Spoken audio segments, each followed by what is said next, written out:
Benito Cristo. Moi,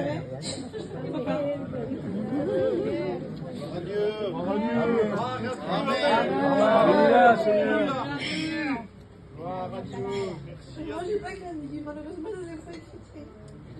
J'ai foi épaillée. La présence de la dispute était présente dans mon foyer.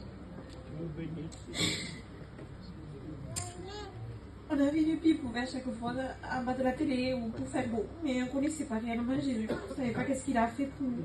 On ne le connaissait pas. J'ai grandi comme ça. Et chez moi, c'était dispute, matin comme soir. J'ai pas grandi avec un papa moi. Alors, voyez, jusqu'à c'était pour taper ma mère. Mais ça, c'était le diable qui le faisait. Parce que le diable, il aveuglait. Et dès petite, ben, le diable, il avait fait de mon cœur un cœur de pierre. J'avais un cœur rempli de haine. Je suis arrivée à détester mon père et ma mère. À la souhaiter du mal, carrément.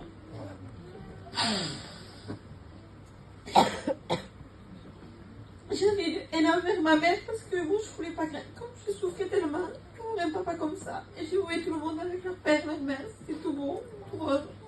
Et moi j'ai pas eu ce foyer. Alors j'avais une haine envers ma mère parce que moi ça que je voulais c'est grandir sans père. Moi ça que je voulais dire de mon cœur c'est je voulais pas de papa, moi je me disais si j'ai pas de père, ben, je n'aurai pas de disputes et je dormirai bien le soir. Je serais en paix. Et j'avais une haine envers mon père parce que le diable il aveuglait à lui. Il a aveuglé avec l'alcool, la drogue, les sorties. Et lui, il m'avait dit qu'il préférait ses copains que sa maison. Donc j'avais une haine envers les deux. J'avais fait de mon cœur un cœur de haine. Je ne connaissais pas le moi mou. Je ne savais pas ça voulait dire quoi aimer.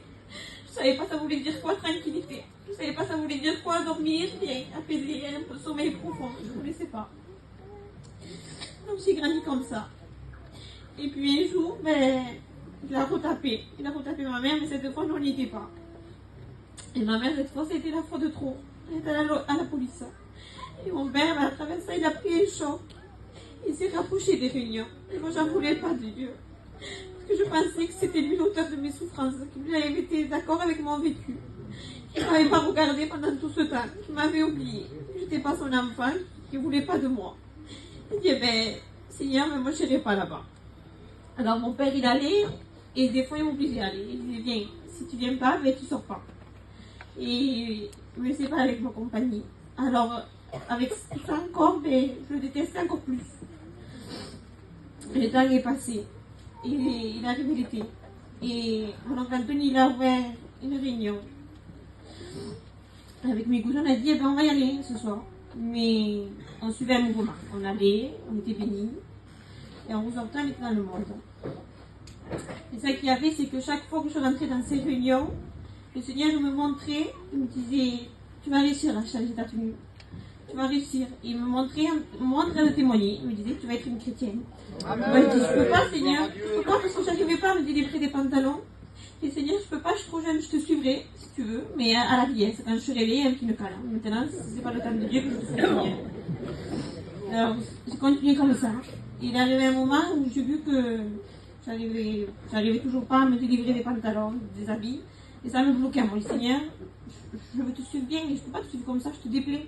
Je peux pas. Alors, je me compliquais à moi-même. J'allais souvent, puis il me disait, je peux pas.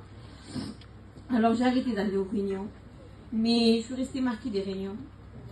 Alors, en septembre, le 8, je me rappellerai de ma vie. Je suis souvent allée.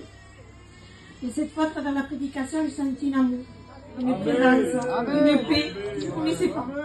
J'ai connu la joie, le bonheur, la tranquillité. Il a comblé ma vie. Il a changé ma vie.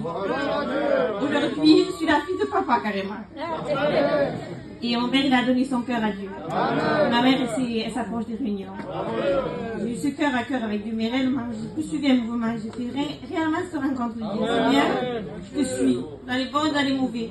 Des fois, je n'ai pas toujours été fidèle au Seigneur, mais lui, il a été fidèle avec moi. Il m'a retendu sa main, il m'a pris dans ses bras. Amen. Alléluia. Vous savez, j'ai que 16 ans. J'ai tenu mon cœur Dieu, j'avais 15 ans. Alors, il n'y a pas d'âge pour suivre le Seigneur. Amen. Alors, la porte de l'âge, elle est encore ouverte. C'est là. Amen.